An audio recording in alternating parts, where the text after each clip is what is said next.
Sa linya po natin, former IBP National President si Attorney, sukin na natin ito si Attorney Domingo Cayosa. Attorney, magandang araw po. Good morning. Magandang umaga po sa nakikinig at nanonood sa inyo. Ayan. Attorney, magtatanong ho sana kami kung ano ho ba talaga ang maitutulong nitong independent commission na ginagawa po ngayon o binubuo po ng executive at nagsabi na wala daw pong magiging miyembro na politiko rito. At ano ho ba ang pwedeng maitulong nito sa flood control project na problem ng Pilipinas ngayon? Attorney. Ang kasagutan ho dyan, depende sa kapangyarihan, resources at saka output na i-require dyan sa commission na yan. At depende rin kung anong klaseng tao ilalagay dyan. Kung yan ay walang kinikilingan, walang takot, walang pagtatakpan, at walang kakampi sa mga politiko o sa mga interest sa mga contractor. So mas meron silang credibility kaysa yung Kongreso. Kasi nakikita naman natin yung nangyayari investigasyon sa Kamara at saka sa Senado. Opo. Sila nag-aaway at obvious, merong iba dyan nagtatangkang i-cover up yung sarili nila o yung mga kasamahan nila. Plus, may bahid na ng korupsyon at anomalya yung ginawa ng insertion, di ba? So, they suffer from a credibility problem. So, depende rin yan kung sinong ilalagay ng Pangulo.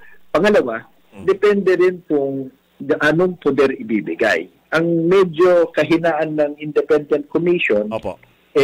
Kung wala naman yung contempt at saka subpoena powers, kagaya ng Senado, Korte, Ombudsman, o kaya Kamara, limited din ang makukuha nilang impormasyon. Yung mga nasa gobyerno lang, sa executive branch, kasi uutusan yan ng Malacanang to cooperate. Pero yung private sector, pwedeng baliwalain sila kasi wala naman silang subpoena power. At yung subpoena power usually, that comes from legislation. Hindi sigurado kung kayang ibigay yan ng presidente mismo. Traditionally and by law, that is an act of Congress. So, hindi natin alam. So, pangatlo, ano ba yung timetable? Kasi kung wala namang deadlines yan, wala namang di hanggang sa katapusan na rin ng ilang taon. So, madidribble lang. Pangapat, bibigyan ba yan ng pondo? Bibigyan ba sila ng security?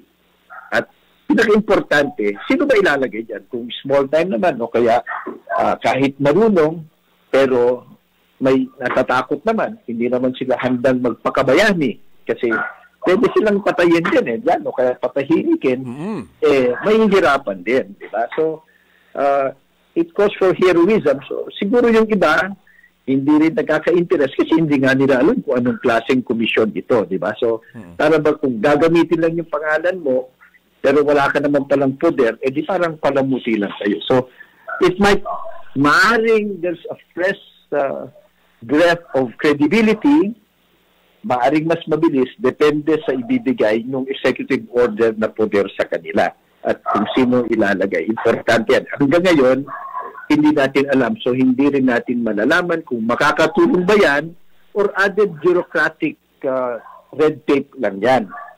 Kasi, hindi na lang kinakailangan yung investigation ng Senado. Pwede na mag-file ang DOJ. Yung ombudsman, doon pa. Dapat nag-file na yan Tama. Di ba? Parang kahit naman mag-file, kahit naman mag-file din, kung hindi natin busisiin yung korupsyon sa piskalya, sa mga abogado, sa mga hukom, di yung experience natin sa mga nakaraang mga skandalo, ganun din. Walang makukulong mga small time yan. Yung mga mastermind, hindi nakukulong, nadidribble, hindi natatapos ang kaso. Yung naging final na hindi na-execute hanggang sa Supreme Court na didribble. So, yun ang ating kalagayan. Siguro ang hingin natin sa Congress ngayon, ano yung proactive measures kagaya ng Freedom of Information Act, yung SAL-N law na automatic ilabas lahat yan, hindi gaya ng ginawa ng ombudsman na pinahirapan kayong media, taong bayan para makita. Yung Supreme Court may sariling resolution para nahirapan makita SAL-N nila. Kongreso, ganun din. So, ito, yung bang computerization, yung full transparency, lahat ng budget, lahat ng disbursement, nasa internet, na ginagawa ng hindi ginagawa ng Kongreso yun eh. Madali lang sana, pero yun ang trabaho nila, yung pang bagong proactive approach to make it more difficult para magnakaw. Itong approach natin na panagutin. Hanggat hindi maiwas to yung corruption sa justice system natin, yung delay na katakot-takot, baka ganun din ang mangyayari kahit mag-file ka ng sangkatutak na kaso, may dribble yan. At after 1 month, iba ng headline, palilimutan mga ito. So yun ang mas malaking problema na sana makita rin nila. Oo, kasi totoo yung sinabi mo, attorney, kasi EO versus na enabled by law, meron siyang subpoena power. Baka ang gagawin lang dito sa Independent Commission ay hindi rin papansinin, attorney. Tama ho kayo. Kasi without subpoena power, without contempt power, yung private citizens, hindi sila tatalima. Hihintayin nila, di ba? Hindi niyo ba ho napapansin na karamihan sa mga mandarambong o mga magnanakaw, nag-aabuso sa poder, mga kriminal, silang naunang sabihin, ihablahan niyo kami. Kasi nga, alam nila, they can also capture through corruption, political influence, pananakot, yung ombudsman, yung hukom, yung mga prosecutor. So, yung approach na yan, yung punitive, kung minsan sa ating experience nakita natin, pag nakanakaw na yun ng malaking pera, pinasuhan mo yan, aambunan lahat at walang mangyayari. Ayun. Mas maganda siguro yung proactive na wag na nating pahirapan natin silang magnakaw kasi lantad sa lahat, buong bayan nagmamasid, transparency yan. At saka yung swift justice. Di ba? Yun kasi every time na di-delay hanggang sa Supreme Court umaabot ng siyam-siyam, naiiba yung desisyon kasi pwedeng influensyan ng politiko, bilhin, takutin. Lahat ng West, lahat ng fiscal, bago maging West fiscal, humihingi ng endorsement, karamihan sa politiko eh. Di siyempre, bayad utang na loob kung minsan. Di ba? So, these are all the realities na malaking elephant in the room din ho, yung criminal justice system natin. Super bagal at in many cases, compromise. So hanggat hindi maayos yan, yung approach na punitive, ipapasa lang yung problema sa ibang branch of government. Isa rin pwedeng gawin ngayon ng executive, pwede na pagtatanggalin lahat mga district engineer, assistant, yung COA chairman naman, yung DESTA, di tanggalin niya lahat yung mga COA na nagpalusot niyan. Pwede yan, admin case lang po yan. Hindi ka na kailangan proof beyond reasonable doubt. At summary, hindi pa natin nakikita yung malawakang tanggalan ng lahat ng pirma sa mga kalokohan. So ibig sabihin, hindi kinakailangan yung Independent Commission na yan. Ngayon pa lang, pwede nang gawa na aksyon yung mga nadadamay at nababanggit doon sa mga hearing-hearing at mga kaso-kaso na yan, attorney. Opo, yung ombudsman, hindi mag-appoint na siya ng matapang-tapang ng ombudsman. Huwag na naman yung retired justice na si mahina na at saka walang ginawa kundi pahirapan yung transparency. Kumuha ka na yung may tapang, handang magpakabayani at may political will. Kasi yung ombudsman na makapangyarihan yan, mas makapangyarihan kaysa Kongreso eh. Yung DOJ, meron ng mga sapat na ebidensya na mag-establish ng probable cause. Yung admin case, yun ang pinakamadali. Lahat ng nasasakupan ng executive branch, sibakin niya sila hanggang sa pinakamababa kasi may mga pirma-pirma mga yan. Then, pag yan nangyari, malamang pipiyok yung iba dyan to save themselves. But ang admin case ang maganda ho kasi dyan, hindi dadaan sa korte. So yung corruption sa judiciary, corruption sa justice system, hindi na aabot doon. Poder na ng presidente yan. Yung COA naman, hindi naman nangyari ito kung walang collusion ng COA. Yung chairman, pwede rin niyang sibakin lahat mga yan eh. Hindi pa kasi nila ginagawa. Ibig sabihin, maganda kung maraming mga approaches, pero yung mga meron ng sapat na poder at meron naman ng sapat na ebidensya. Kasi may pag-aamin na, ghost project nga yan, lumabas ang pera, gawin na nila ang trabaho nila para matanggal yung duda natin na baka naman drama na naman ito kasi sa mga nagdaang mga taon, mga administrasyon, napakarami na akong drama.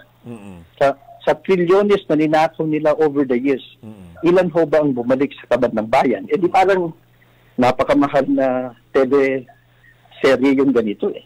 Saka it's more than the our kababayan na nag-aantay. Ang talagang totoong nag-aantay, itong mga nabibigyan sa baba kung talagang may mangyayari, attorney, di ba?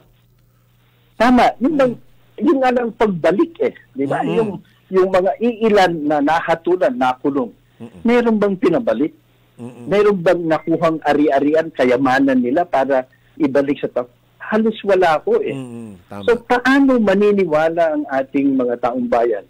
Darating na naman ang susunod na eleksyon, bibilhin uli yung boto ng ilan sa atin at kung sinong malakas magbigay ng ayuda, edi malamang. So balik uli sila. So the cycle is not broken. So ang punto ho natin, okay, suportahan natin lahat ng honest to goodness investigation, pero mas maganda ho yung systemic change, yung bang bago pa nila manakaw yung pera natin, gawin na natin mas mahirap. Anong sagot yan? Computerization, online transactions, full transparency, waiver of bank secrecy para sa lahat.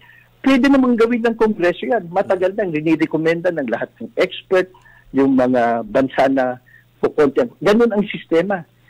Hindi na kailangan yung iskandalo eh. Pero hindi ginawa ng Kongreso eh. Bakit kaya? Mukhang ngayon lumalabas eh.